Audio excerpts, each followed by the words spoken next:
Malgré la récession qui frappe la Russie à cause des sanctions économiques, les budgets militaires ne cessent d'augmenter et l'État fait tout pour encourager les carrières sous l'uniforme. Un accent tout particulier est mis sur l'éducation militaire dispensée aux enfants. Une tradition de longue date qui, en cette période de crise ukrainienne, est en plein renouveau. Courses d'orientation militarisée, activités de maniement du fusil d'assaut Kalachnikov ou concours de lancer de grenades que connaissaient les collégiens et lycéens soviétiques. De tels enseignements avaient disparu avec la chute de l'URSS en 1991. La devise du Kremlin est claire, il faut céder sa vie à la patrie, son âme à Dieu et son honneur à personne. Des enfants prêts à mourir pour la patrie ou comment la Russie forme ses cadets.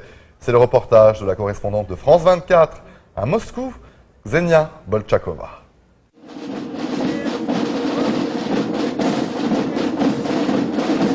Pour la première fois de leur histoire, les corps de cadets de Moscou organisent leur parade.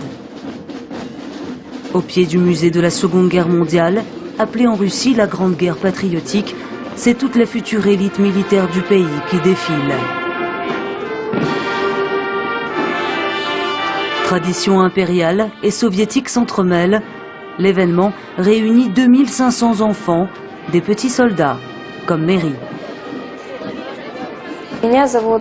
Je m'appelle Lepsé Mary, j'ai 13 ans. Je vais au lycée numéro 1504 dans une classe de cadets.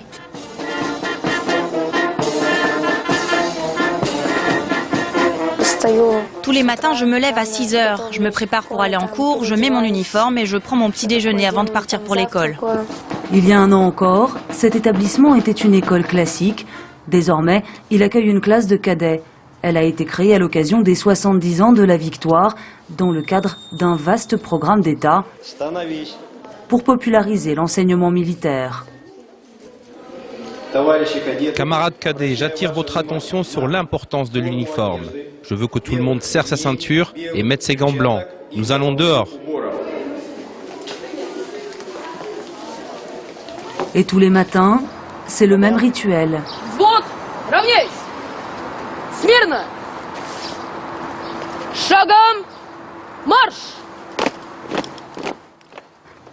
Garde à vous, marche au pas.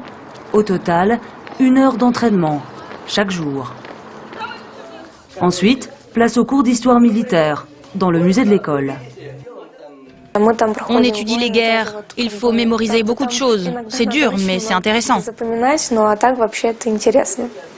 Это газета 3 июля 1941 года, где Сталин выступил с речью, сказал, что враг будет разбит, наше дело правое, то есть абсолютная цитата. Ici, on apprend qu'il faut défendre sa patrie, et c'est pour ça qu'on est là, dans cette classe de cadets. Pour que nous, les enfants, on fasse de la défense de notre pays une priorité. Et au-delà de la théorie, il y a la pratique, avec ce cours d'initiation militaire, ou comment monter et démonter une Kalachnikov en un temps record. C'est important. Chaque soldat doit savoir faire ça, pour réparer son arme au besoin sur le champ de bataille. Nous sommes des patriotes, et nous nous défendrons contre nos ennemis. L'Amérique, l'Europe, l'Ukraine, tous ceux qui mènent des actions contre la Russie. Des enfants qui ont une vision du monde déjà bien manichéenne, où la Russie joue le rôle de l'empire du bien. C'est ça, l'éducation patriotique à la sauce Poutine. Je vous rassure, nous n'avons pas l'intention de faire de ces enfants des petits soldats de plomb, ni des robots lobotomisés, prêts à obéir aux ordres. Ça reste des enfants ordinaires, ils se distinguent des autres en bien.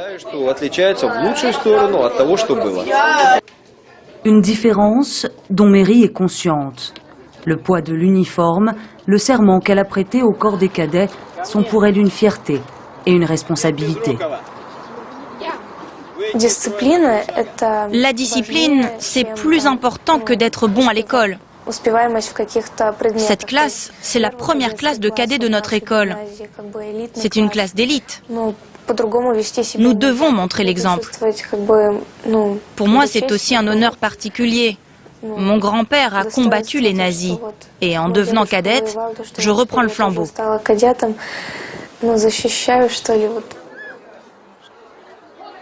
Et comme elle, les petits Russes sont de plus en plus nombreux à vouloir faire une carrière militaire, fortement encouragée par le Kremlin.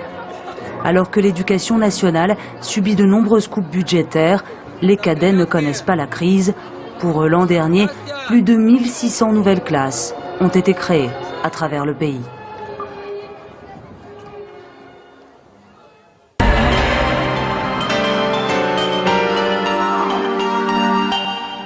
Coup de projecteur à présent sur le régiment du service militaire adapté ou RSMA. Créé il y a près de 50 ans en Martinique, il a pour objectif de remettre dans le droit chemin les jeunes en grande difficulté. Chaque année, l'armée offre ainsi un cadre et une formation professionnelle à plus de 5000 jeunes. Et les résultats en matière d'insertion sont très encourageants, à tel point que le modèle antillais pourrait bien s'exporter en métropole. Fin avril, François Hollande a annoncé l'expérimentation d'un service militaire volontaire et la création de 7 centres d'ici à 2016. Un sujet signé Max Cour et Guillaume Brunet. Passer plusieurs mois sous l'uniforme, dans l'espoir de décrocher un emploi, c'est le choix que font plus de 800 jeunes tous les ans à la Martinique. Comme Kylian, que ne rebutent pas les contraintes de la vie militaire. Il y a une extension des feux et une heure de lever. L'heure de lever, normalement, c'est 5 heures. Mais comme nous sommes plusieurs à aller à la douche, il vaut mieux préparer ses petites affaires à l'avance et choisir de se réveiller peut-être 20 minutes ou 30 minutes avant les autres pour avoir bien le temps de se préparer. Tous ces jeunes sont volontaires. Ils ont signé un contrat avec l'armée pour une durée de 10 mois en moyenne. Allez, au programme, en plus d'une formation professionnelle, discipline, règles de vie en société, rigueur. Donnez-moi votre ceinturon. Enlève ton ceinturon. Rappel, vous mettez votre ceinturon. Les petites attaches que vous avez ici, elles sont en haut. D'accord? Toujours vers le haut. Normalement, ça ne se voit pas, c'est à l'intérieur. Donc si je mets correctement mon ceinturon, d'accord, c'est comme cela. Donc les œillets vers le haut et les attaches à l'intérieur qui ne se voient pas. D'accord?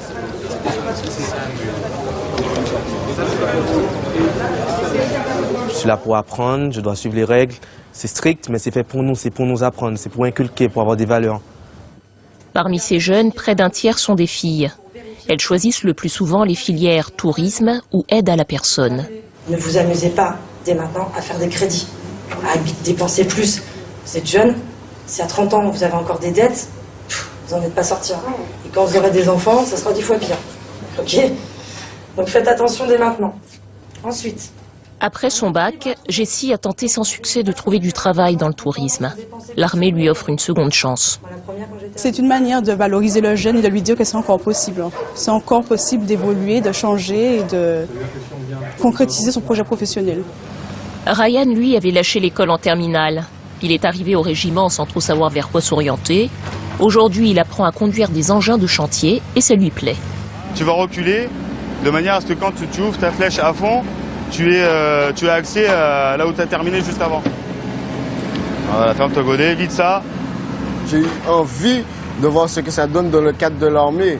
Du fait qu'on t'inculque cette rigueur, toi, de toi-même, tu ne dis pas que tu en as besoin, mais tu te rends compte que c'était nécessaire. Ah, c'est bon, allez, recule maintenant. S'ils viennent ici, justement, c'est pour rechercher tout ce qui est discipline, où là, on va serrer un peu la vis. Et forcément, quand ils ressortent d'ici, ils sont un peu plus assidus, ils ont un peu plus de rigueur. Et s'il n'avait pas fait cette formation au sein du RSMA, il aurait fait ça, par exemple, dans une autre structure civile, mais il aurait peut-être encore certains défauts qu'il n'aurait pas corrigés ici, aujourd'hui, au RSMA, en fait. Le RSMA de Martinique propose 30 filières de formation dans tous les domaines. Toutes sont adaptées au marché local de l'emploi. Le colonel qui commande le régiment parle de mission d'intérêt général. Les 800 jeunes que l'on a accueillis en 2014, ce sont plutôt des jeunes qui sont en difficulté face à l'emploi. Et ils viennent ici acquérir des compétences professionnelles, des compétences sociales, avec la seule finalité d'être employables et pour nous de les insérer et pour eux de s'insérer, on pourrait dire, dans le vrai monde. C'est le cas de Samuel. Abonné aux galères professionnelles, il a tenté le RSMA comme une planche de salut. Et il a bien fait, puisqu'à l'issue de son contrat, il a immédiatement trouvé un emploi de chauffeur de car. Alors, moi, on te motive beaucoup. On ne doit pas dire qu'on est fatigué, donc c'est la même chose. Voilà. Après, c'est dans la vie active, il faut vraiment voir le changement. On est toujours motivé, on n'est pas fatigué, on veut toujours apprendre. Les chefs d'entreprise de la Martinique jouent d'autant mieux le jeu qu'ils sont régulièrement consultés par l'armée sur leurs besoins en main-d'œuvre. Si ça se passe bien, forcément, il y a un contrat. Ça se passe souvent bien. On a beaucoup de jeunes du RSMA chez nous qui maintenant sont plus jeunes. Hein. Ils ont plus de 10 ans d'ancienneté chez nous. Parce que les formations sont constamment réévaluées pour répondre aux demandes locales, plus de 80% des jeunes qui passent par le RSMA trouvent un emploi à la sortie. Cette formule sera bientôt transposée à la métropole, avec 7 centres de formation professionnelle encadrés par des militaires. Code 24, c'est déjà fini pour cette semaine. Nous vous donnons rendez-vous la semaine prochaine pour une nouvelle fenêtre sur l'actualité internationale. Vous pouvez dès à présent revoir cette émission sur notre site internet. N'hésitez pas à nous envoyer vos commentaires à l'adresse qui s'affiche au bas de votre écran. Excellente suite de programmes sur notre antenne. Très bonne soirée. Bonne soirée.